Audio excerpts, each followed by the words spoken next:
Fame to me is really important. When you become famous, you have a lot of people that look up to you. And so when I can get famous, so I can become really positive and influence them, and then they become positive and they influence others.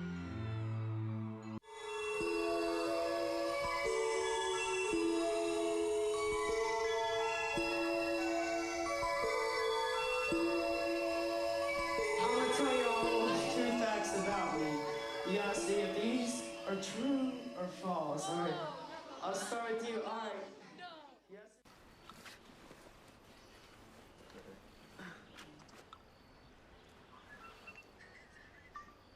Yo, what's up, guys? I will be at the Jota City Mall this Thursday at 4 p.m. at the food court in the mall. So be there, 4 p.m. Eastern time, baby. Yo, what's up, guys? I will Be back. I'm gonna go on mute for a I'm gonna second. upload on Instagram too. From your calendar. I'm so sorry. PDLD starts in 1 hour. This is my Alexa. How much time is left? Are you guys will just tell me what Sunrise Blue and PDLD starts in 1 hour. Yep.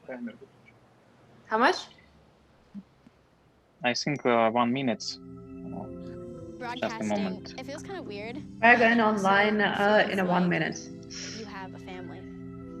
I think it's really cool to be able to relate to other people, and maybe that I'm relatable to other people. Я вижу, Саша. When someone notices me, I feel really happy and excited and just kind of glad that they noticed me out of a bunch of people. They're like those friends that I've never had and I wish I had.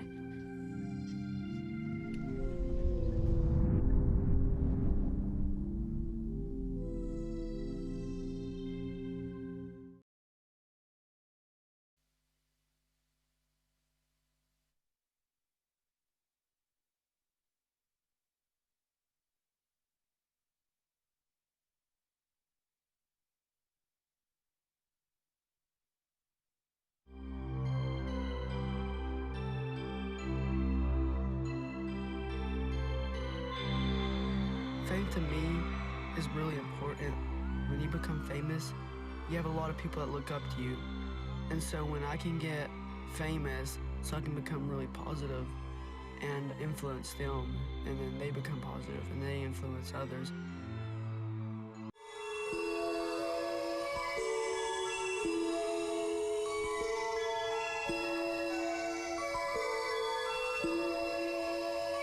I'm gonna tell you all 2 facts about me. You gotta see if these are true or false. All right. Hello everyone, this is Doku Days, and my name is Datsiuk. I'm a film critic, and today we're going to talk about the movie Jawline, and this movie you can actually watch it on docuspace.org until the end of September. If you already watch it, you can come and have like some questions, because today I'm having a conversation with the director. Liza Mandelup, hello. Hi, how's it going? Thanks for having me. Thanks for joining us. We told everyone that we are going to have Austin with us today, but unfortunately he could not come and he could not join us. But still, I'm going to have this very, very nice conversation with you, Liza. I'm looking forward.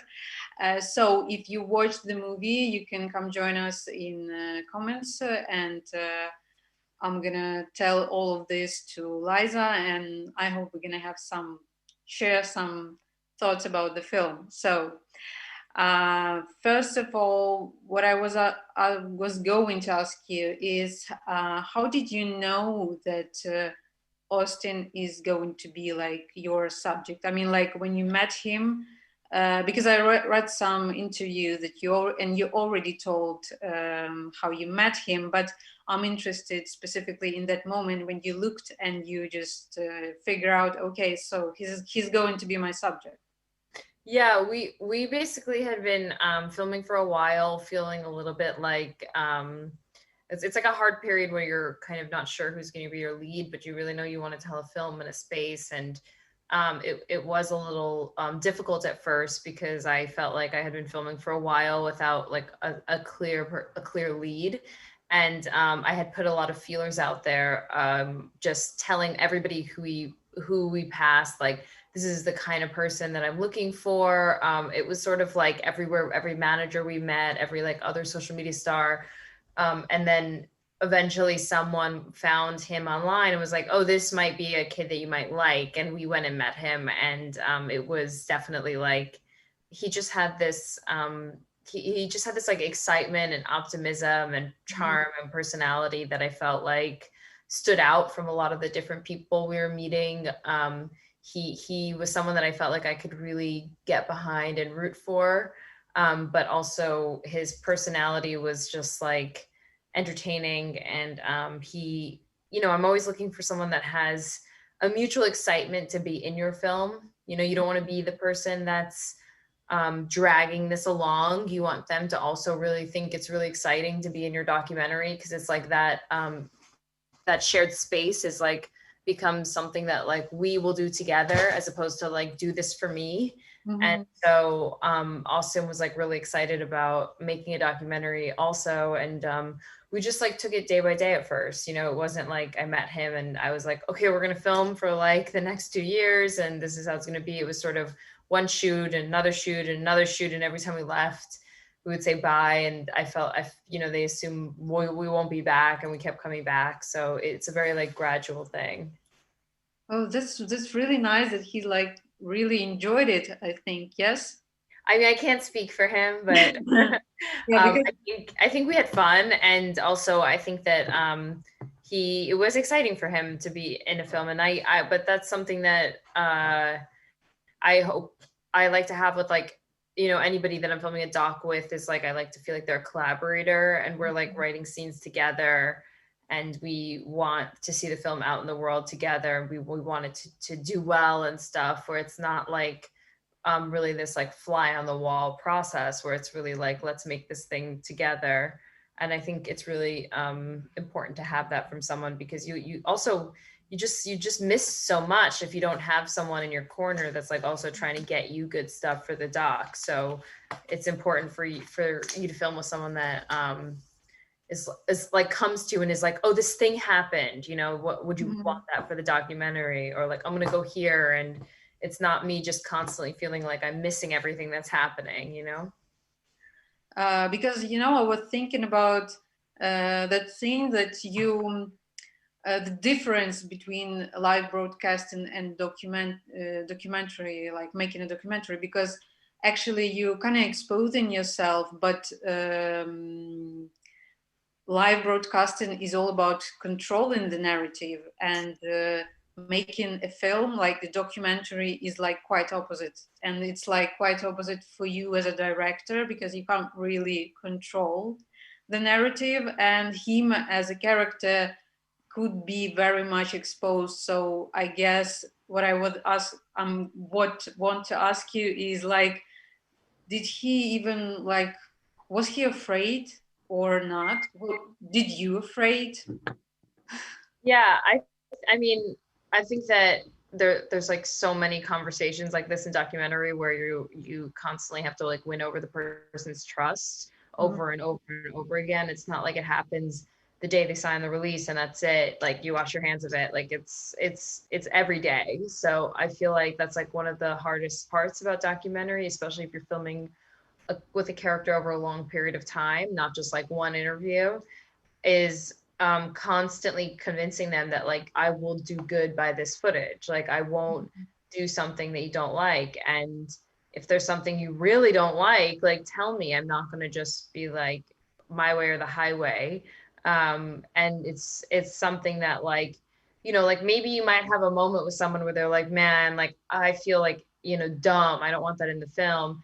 And you kind of talk it through with the person where you're like, well, let me explain to you why that's important, because if they don't see that moment, then they might not connect with you in the way that you want them to connect with you. And then it's resolved in that moment. And like, you really just like have to like walk the person through the film and your vision over and over and over and over again. You know, I'm not the kind of filmmaker that like makes something that like isn't truthful to what I say I'm making, you know? So I'm like, I'm working to like explain to them the vision, because you also hit points with people where they're like, you know, when you film with someone over a long period of time, especially like when we were filming with Austin, who's like in the world of like a fast-paced live broadcasting, Instagram, social media, you hit a point like a year later and they're like, are you really making a film, or is this ever going to come out, and where is this going, and I don't understand the vision. Why do you want that scene? That scene sounds weird.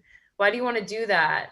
And like, you really just find yourself having to like walk them through the entire edit, so that, not like literally, but being like, well, this is how I see this. This is my vision for this. And that's why I think that's important. And even when you're pushing for like stuff that they maybe don't want to show, you have to be like, let me explain to you why I really think we need that, even if it's something you don't want to show. And I always find those conversations like go over really well, because ultimately you're valuing the person's story in such an intent, like in such a deep way, that you're asking for more of it and more of it and more of it. And I think that it's a very flattering thing to value someone's story, you know, in a world where people go unnoticed and they're anonymous all the time, and you're saying, hey, I actually think your story is worth something. Like, I find that to be something that ultimately always makes someone feel better. And it's true, you know, it's like, I felt like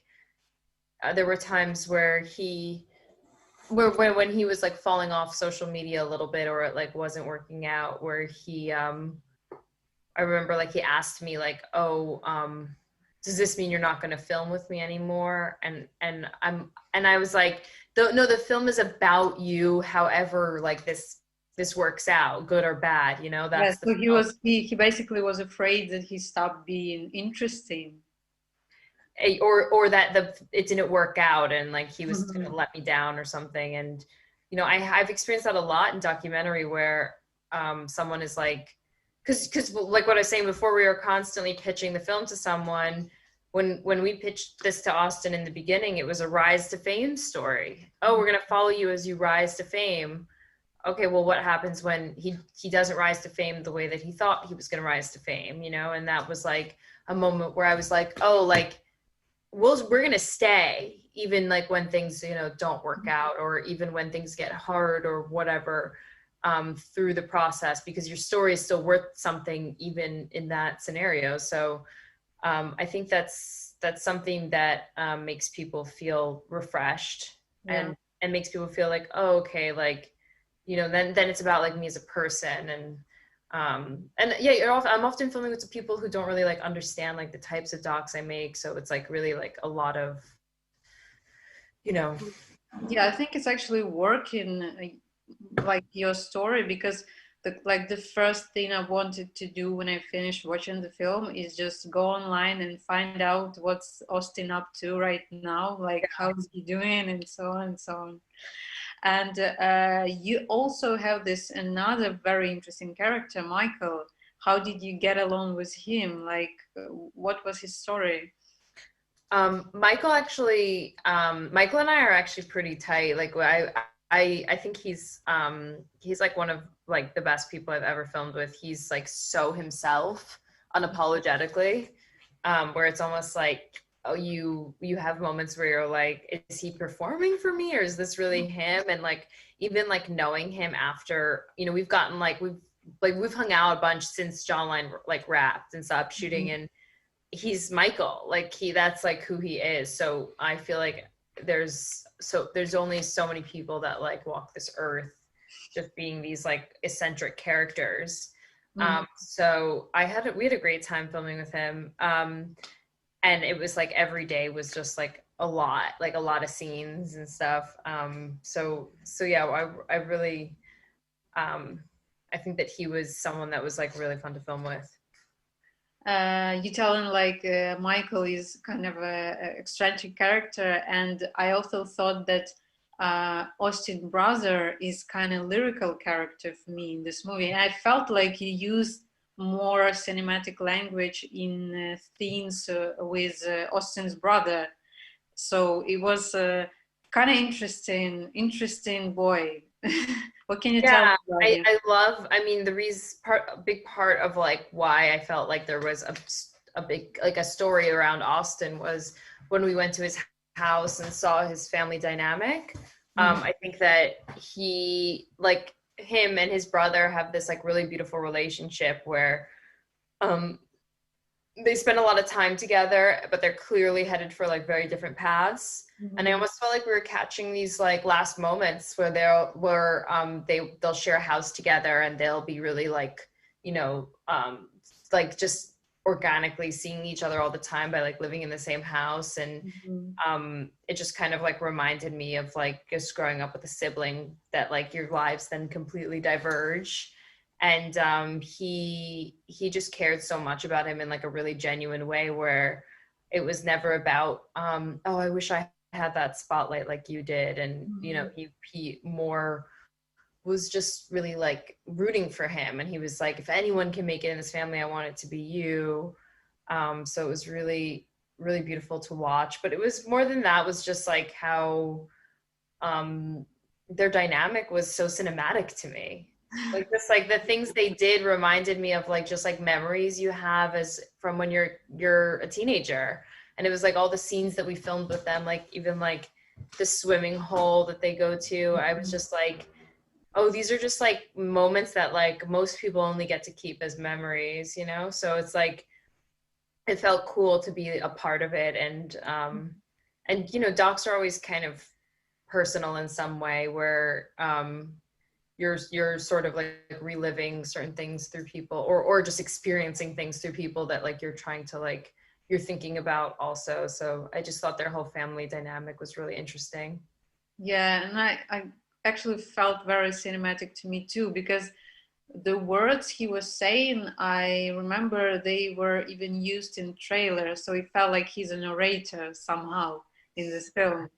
What I wanted to ask, does this movie, Jawline, somehow change your attitude towards social media? Because I think it was a very big discovery for me, the subjects that you were like, the things you were telling in this film, but does it somehow influence you? I think it just like confirms my interest a little bit. Like I think I'm really interested in how people emotionally invest in the internet in like subconscious ways where I think that like,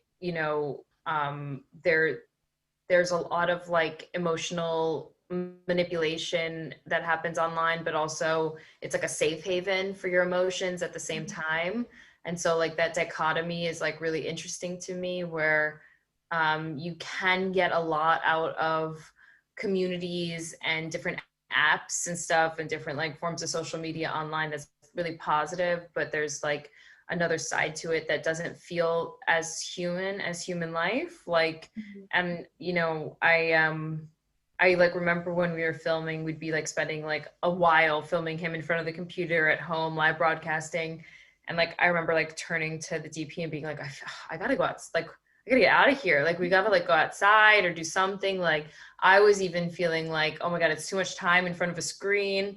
And it was like simultaneously Austin would start to feel, or like Austin would suggest like, oh, let's go to the river or let's go do this and stuff. And then like, we'd go from that to the river. And like, I was like, well, as much as like, we're in a world of like teenagers who are really obsessed with social media, at the end of the day, they like still want to be in nature and hang out with their friends and like see people face to face and stuff. And like, you can't escape being human. And there's something like inherently like not human about devoting your whole life to like sitting in front of a screen.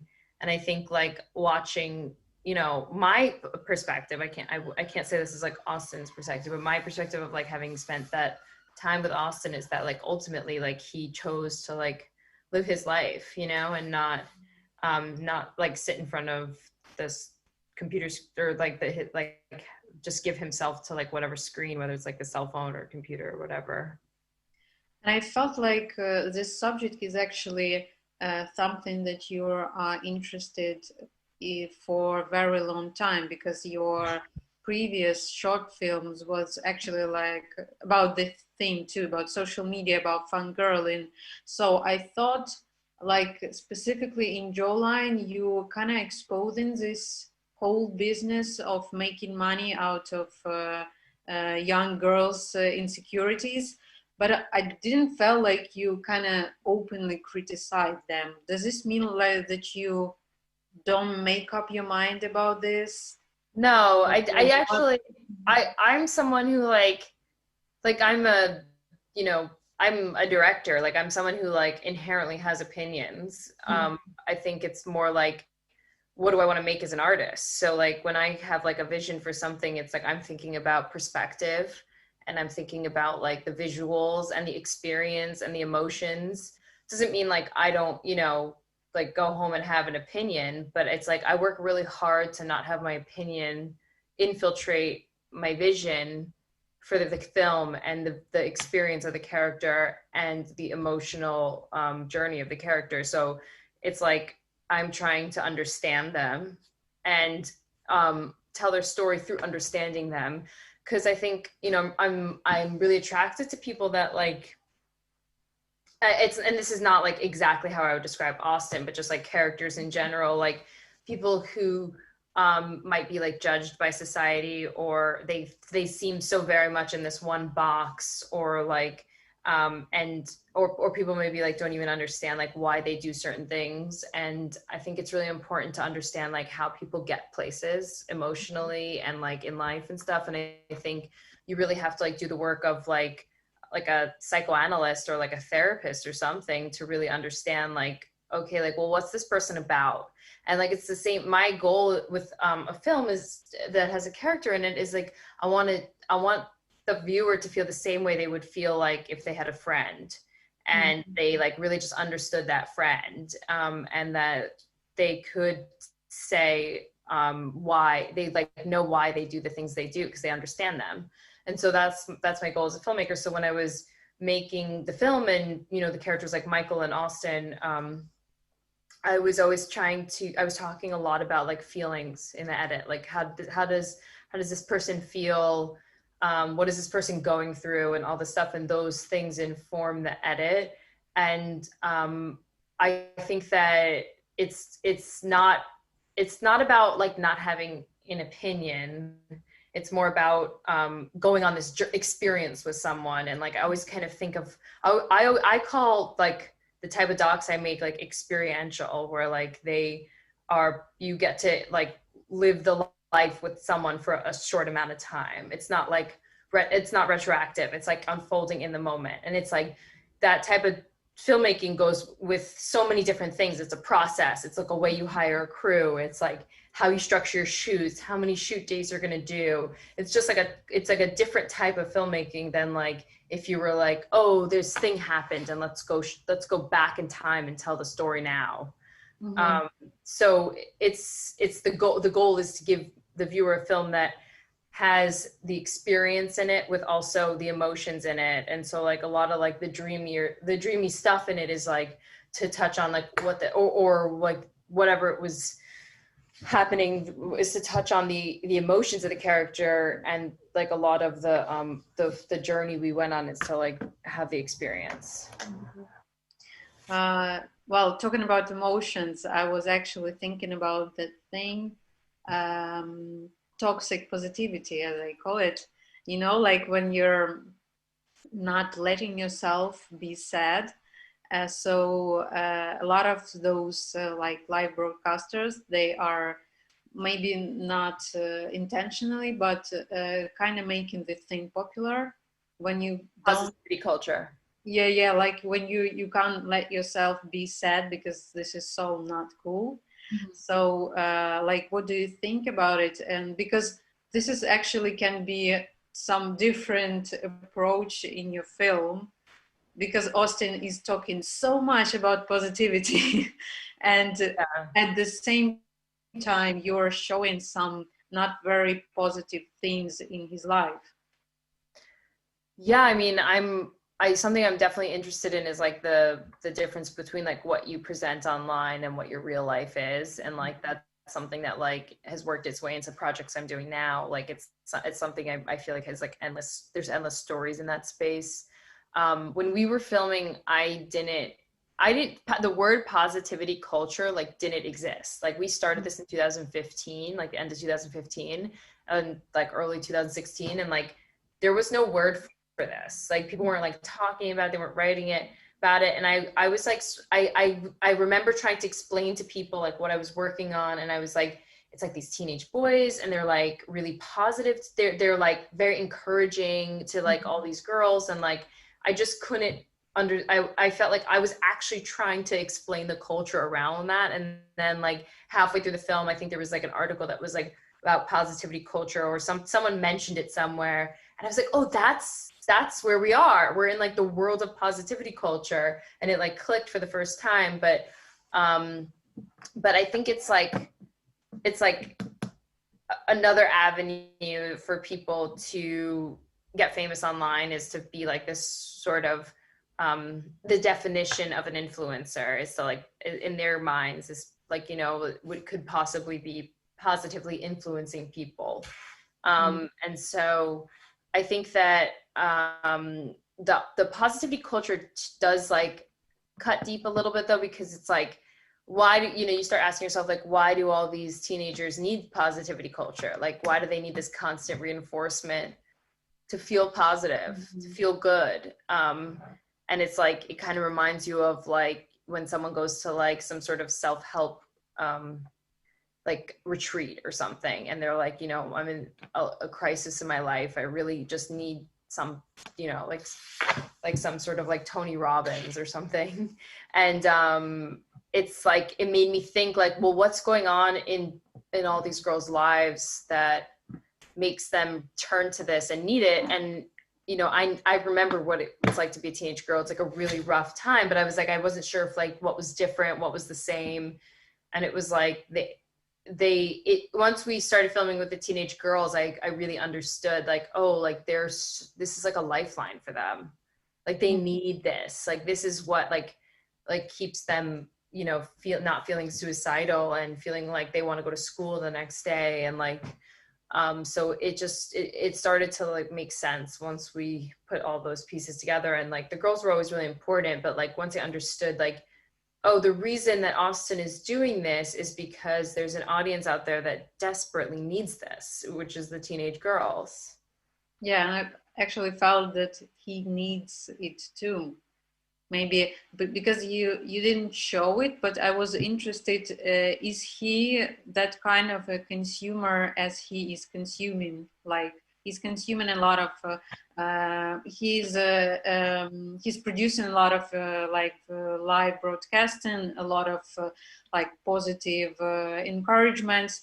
And does he consume those things on the internet? Like, do he spend a lot of time online? Yeah. Yeah, definitely. And I think it was also like him telling himself to be positive and stuff. Mm-hmm. Like he's really into all that and like still is. Like he's very into like all like reworking your mindset to rework your life. But yeah, I think that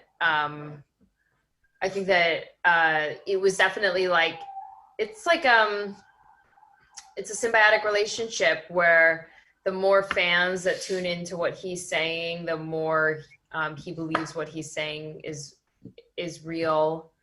And the more that he says it and frequently that he gives it to the fans, the more that they believe it. So it's definitely like for both of them. I've 100% felt like he was getting as much out of it as they were.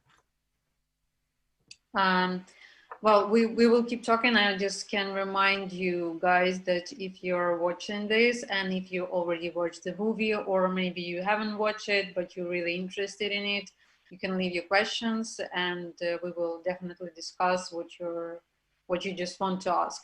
I was thinking about the thing that this blogging or like live broadcasting can be a helping device, but on the other hand, because when I was a teenager, I don't think I was exposed to that much of blogs or that much of a data. So this is more about not only consuming a lot of information, but about emotional economy on the internet. When you're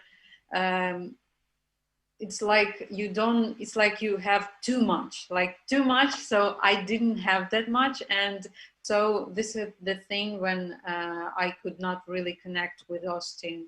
And what do you think about it? Like the emotional economy? Yeah. Like you felt like you didn't need that when you were a teenager? Well, I feel like I didn't need that because I didn't have that much. So I was like, okay, I grew up okay. I didn't have all those things, so I grew up okay. This is just my opinion, because I can't really relate to all this anxiety that he's having when he's not like posting all the time, when he's not being consistent online, and so on and so on. Yeah. I mean, I definitely, I felt like invisible and like, I felt unseen, like unheard when I was a teenage girl. Like I felt like, people didn't care what I had to say. I felt like I had a lot of problems and like nobody wanted to listen to them, kind of thing. And so, I feel like I didn't have we had like the early internet, but like it wasn't what it is today. And so I feel like I understand why people need this, and also why he needs it, because it's like he starts to feel valued and he feels heard and he feels celebrated when he didn't feel that way in his day-to-day life in his hometown. He felt, like people made fun of him and stuff. So it's like, I do feel like, that is something, once you experience it, when you're like a developing human, like a teenager is, you realize like, whoa, this feels really good. Like, I don't ever want to lose this feeling. I don't ever want to lose the fact that like I say I'm going live at like a certain time and a bunch of people show up. They just show up to see me, to hear me. And it just makes you feel special in a way that like maybe your day-to-day life isn't making you feel special. And I think that there was a lot of that in Jawline, was that sort of difference of like, well, he feels like this like hero and rock star in his own world when he goes online, but then when he goes back to his normal life, it feels like the complete opposite of that. And do you think like with this fast consuming of information, teenagers are actually changing fast? It means that Austin, now Austin is not that kind of Austin you had in your movie. Well, that's just like, it was like I showed him the film before Sundance, and he was like looking at it as though I was showing him like home videos of him as a child. Like they felt it's like your 16-year-old self is like another person from your 18-year-old self when you're a teenager. So I think that you're just changing so fast as a teenager. And I think that's like why I really connected to making like films with teenagers, is because there's like this built-in arc where like, well, if we start at 16 and end at 18, a lot's going to happen. And like this person will change, like guaranteed. And when you're making a doc, and, especially like the kind of docs I was saying I'm interested in making, it's like you want to follow someone as they transform, or as they go somewhere, or have some sort of experience that changes their perspective or something like that. And I think that it's definitely like a challenge to like confirm that will happen with someone you're following. You just kind of hope, but like when you have the added thing that they're a teenager, you're like, oh well, you'll definitely change by the end of this film in some way. So I think that in that sense, I think that's not like an internet thing or like social media thing. It's like kind of just like a life thing. But I think that the biggest thing is that like you're figuring out who you are when you're at that age. You're not like who you're going to be when you're like in your 20s and 30s. You're really just trying to figure out what your place in this earth is. And when you insert all of the stuff on social media into that time in your life, which is like happening to everybody now, it's like it definitely just changes things. Like it will have an impact on who you become. And so I think that space is really fascinating to me, where it's like, how are these apps having an impact on how we define ourselves and how we think and who we are and how we experience the world, and how we feel feelings like love and loss and attention and fame, and or just likability in general. So I think that I think that the film takes place in a space of like, this is the social media inserting itself on like this kid's life, whether, for good or bad. Yeah, and shifting their hobbies and their desires and their plans for future. Yeah. If it would be a documentary about me, 16 years old me, I think it would be a film about me writing some poems, maybe like listening to Radiohead. Yeah. Yeah. That's not a bad film though. Yeah, maybe. What movie it would be for you? Like if I don't know, documentary crew came into your house making a movie about you 16. I was really wild. I was really crazy. Like I that movie, like 13.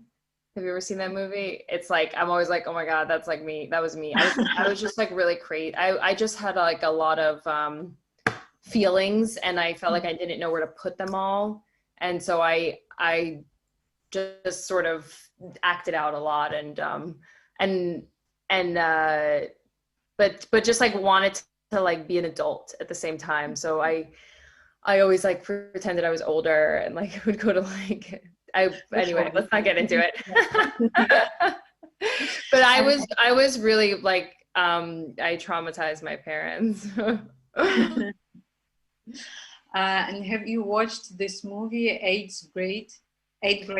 Yeah. Burnham movie? I love that movie so much. A lot of people when I was making Jawline told me it was like that I should watch it, but I didn't want to watch it until I was done, because I was like, I wanted to, I don't like to consume things like, when you're a filmmaker, there's always like, you're like reading online and you're like, oh, that sounds like it's, in the same world as the thing that I'm doing, or just like, there's like things that have similar themes and stuff, and just enough people know what you're working on and they start like sending you stuff. And so a couple people had sent me that film and they were like, you should see this. And I was like, I know I'm going to love this film, but I'm not going to watch it until I'm done with this film, because I just don't like to be influenced by similar things. And so I did watch it like after Jawline was out, and I love it so much. It's like it's so authentic and it's so hilarious and it's so well written. It's like, I definitely like have a lot of feelings for that film. Yeah, it's very, very genuine movie. Well, and I was thinking about your film, and on larger scale, I think your film is actually contributing to the, research of this fandom concept as an idea. So because I know that a lot of maybe journalists already told you that, but this reminds me of Beatlemania and, like obsession about Beatles. So it actually started a long time ago. So the fandom it does not have any connections to the internet itself. But it has developed with the internet, with the social media. And how do you think it developed? Well, the difference is the Beatles were musicians and you paid to see them because they performed a talent. And like the difference now is that you don't like, you can think about what your talent is later. You can just become famous by like by just existing and by being available and dedicated and stuff. So it's like the word talent is really stretched now. Where like what, Michael actually speaks really well on this, like what is talent, like this day and age, if like you don't really need a specific talent to get famous. Mm-hmm. But and also, you know, these celebrities and their fans are actually like much more closer to each other than Beatles and their fans. Yeah, they give Beatles so were much. like really far away, like they're on Yeah. stage and. I So, mean, yeah, I had like, yeah, I mean, if I just like, I'm sure if I was like a teenager and like had a crush on some celebrity, like I would have loved to have stalked them and in some capacity, like on social media or something. But I just didn't, that wasn't like an option for me when I was growing up. Like, so I mean, I remember like watching movies and like I was obsessed with like Leonardo DiCaprio. And we but all I like, were obsessed about I Leonardo. know everybody was for Titanic. And but I couldn't like watch him anywhere else besides his movies. So Yeah. it wasn't an option. So it's like it's almost like a drug to a teenage girl where it's like if you would have just given me like an instant 24/7 feed to him when I was 11 or 12 or something, I might have, you know, taken the bait. But I think that the important thing is that, and I always wanted these girls to really understand that, and I would always kind of like tell them this, but that they have to understand that they'll find these relationships that where someone values them and someone thinks they're special and thinks they're amazing in real life, that this isn't like the only way that to find this. And I think that a lot of the reasons, like, you know, when we went to all these tours, I would interview like hundreds of girls, like go down the line and talk to all of them. And it's like a lot of them felt like, well, I don't know anyone in my real life who acts as nice as they do and cares the way that they do and listens to me. And I always wanted to be like, maybe not yet, you know, but like if you but like you eventually, or like that's, or just like, you know, not right now. And a lot of them do, but I think it's like this moment in time where a teenage girl feels like she's not an adult yet. And you're no longer a kid, and you feel like you have all these real feelings that like make you want to be like in a real relationship or have like real respect from people in the world and stuff, but you're not getting any of that, and it can like really drive you crazy, and you feel like you're shouting into a void a little bit. So I think that this space opened up that was like, oh, like look no further, like we can help you through this time that you're going through. Yeah.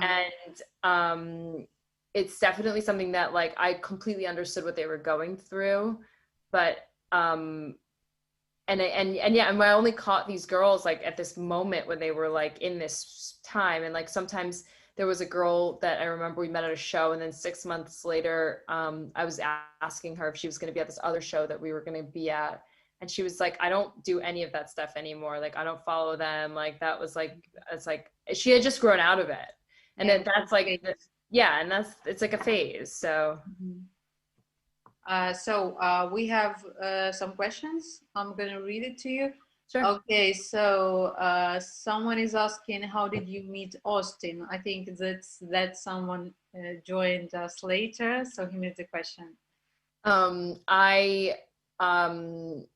I had been filming for like a year without a lead character, and I had asked around if anyone knew someone that was, you know, at the very start. I actually said that I wanted to be with someone when they like went live for the first time and follow their journey from that moment on.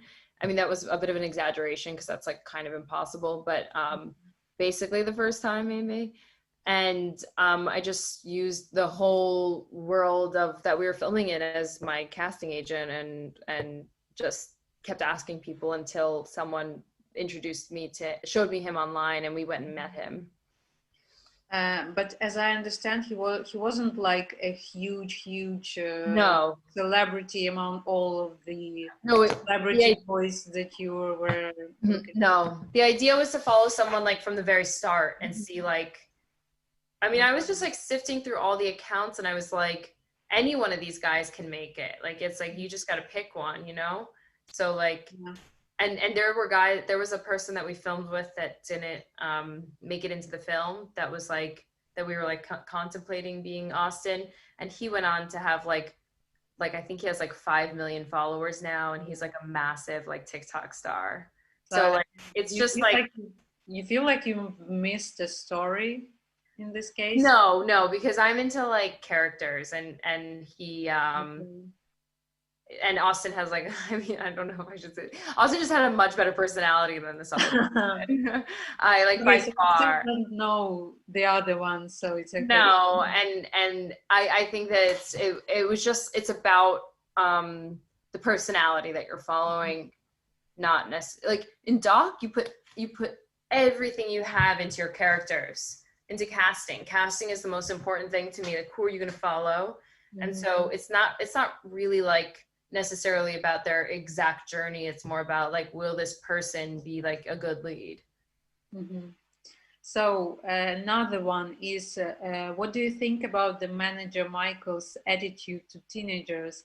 His position that everybody can be replaced, so everybody need to work very hard, and so on and so on. It's a good question. I think Michael is just being very blunt. Like, I think that you know, when you look at this world, like there's a lot of boys that look the same. They like start to feel like clones of each other. And so I think that at a certain point, like we were saying before a little bit, you start being like, well, what is the talent? What is the thing that they're selling? Like, what is the thing that they're doing?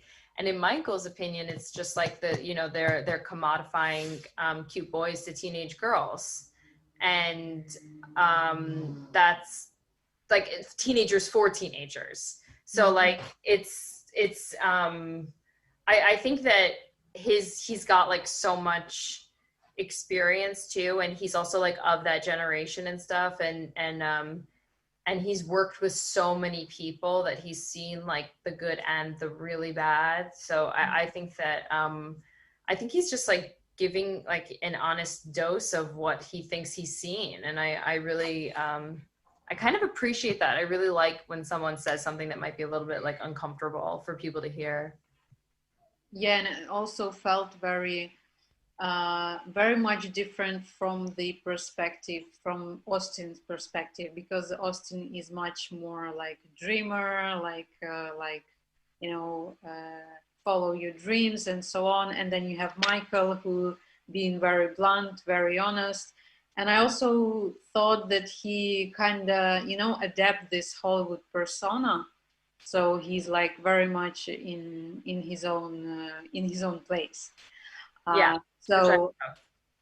And another question we have, can you tell about your next projects? Are you planning to continue dealing with the topic of social media? Oh, that's a good question. I can't really talk. I have 2 projects in the works now. One is a TV show, and one is which is scripted, and then one is a new documentary feature. And it does have to do with social media a tiny bit, but it more takes place in the beauty industry. Interesting. So, and what about TV show? Can you tell us what's it about? I think I can't, but I'm very excited about it. But there's gonna be like an announcement soon, so I can't say. Okay. And do you feel like Austin's story is like is over in terms of this film, or maybe you want to like, I don't know, make a sequel, if you can use this word in documentary, but so.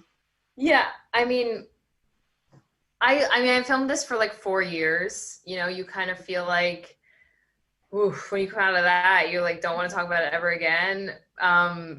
So I feel like, you know, and then what happened like after this film is like the explosion of TikTok. So the whole world is now, you know, there's like a New York Times columnist that like writes about TikTok every week, and like it's just like become super mainstream in that way, where it's like, oh, like, well, like people are reporting on it as though it's like news at this point.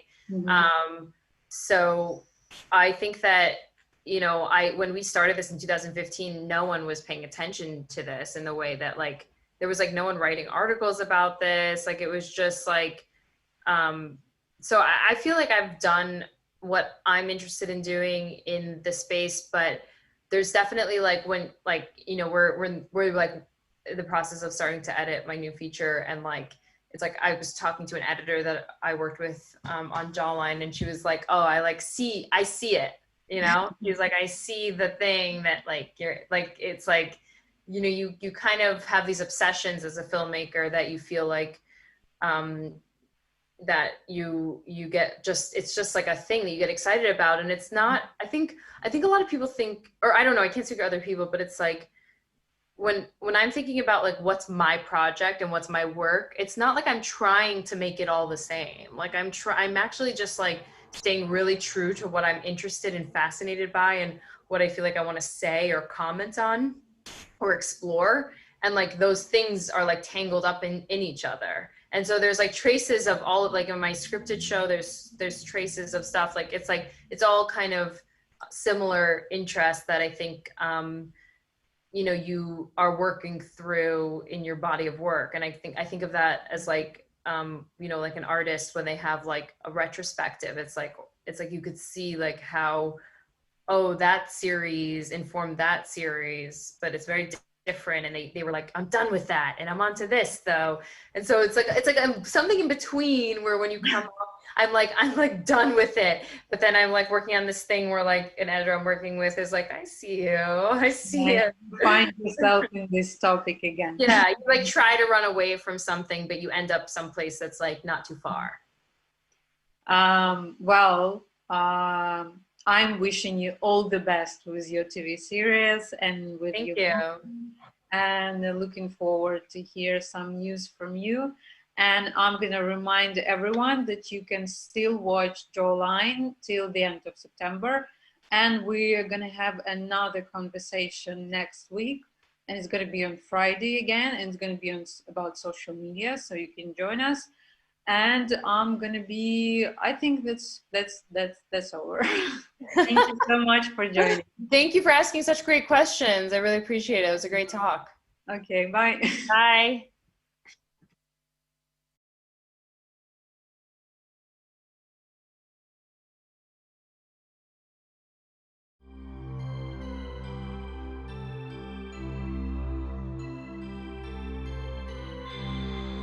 Fame to me is really important. When you become famous, you have a lot of people that look up to you. And so when I can get famous, so I can become really positive and influence them, and then they become positive and they influence others.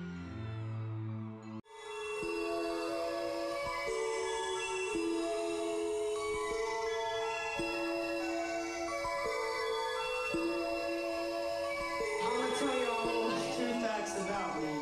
You gotta see if these are true or false. All right. I'll start with you. All right. Yes.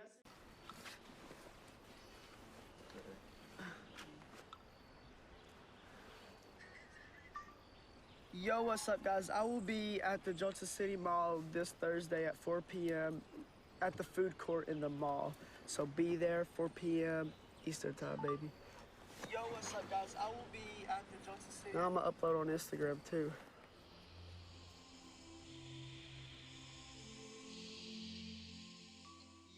In this vast cosmic wonder, possibilities of exploration are endless.